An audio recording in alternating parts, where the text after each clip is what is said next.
Hey everyone, it's Sacred Self. Hope you're having a great day. So today I wanted to talk a little bit about my healing journey and some things that I did that really helped me with the process. So one of the things that I like to do is I like to save sentimental items. So over the years, anytime anyone sent me a card or maybe wrote me a note, I would save those things and I would tuck them away in a little box that I have.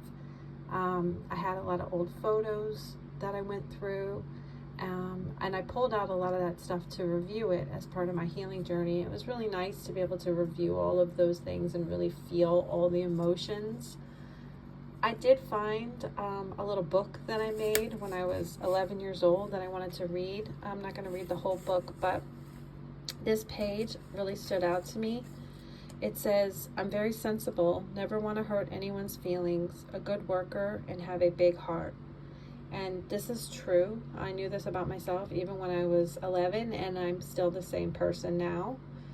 And I think that the reason this has been so hard for me is because the minute I announced that I was healing, I just felt a lot of betrayal around me from people in my life. And I never really understood why so many people dislike healing. And by going through this process, I've really learned that when you heal, you change and you transform. And people don't like change. They like that old version of you. They don't want the new version of you. They don't understand the new version of you. And they don't accept that new version of you. So they try to control that process. They try to control the narrative, and a lot of times they're triggered and there's betrayal involved, and that's exactly what happened to me. And it was really upsetting because here I am just trying to become the best version of myself, and it opened up a can of worms, and so many people turned their back on me, and I just never really understood that. I think more people really need to take time to heal and to do the inner work and to overcome anything in their past that isn't serving them, whether it be trauma, whether it be any kind of unhealed wounds from their childhood or from old relationships, whether it be any heartbreak or hardship or loss that they've gone through. Everybody has gone through those things at some point. A lot of times people just bury it and they move on, and they don't take the time to actually process those emotions and to heal through it.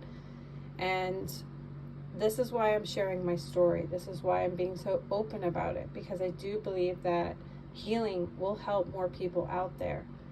And if you look at my story and you look at the transformation I've gone through and the things that I'm doing now with my life, if you feel like you're not sure why I have what I have right now, it's because I've done the inner work. Anyone can do the inner work. You just have to put the work in. So if you want any information about healing, there's a lot of information, a lot of resources out there, but you can subscribe to my channel, you can subscribe to my blog. I'm always sharing tips, and I'll continue to do that. I have a lot of blog posts that talk about healing, and I'm going to continue to work on more.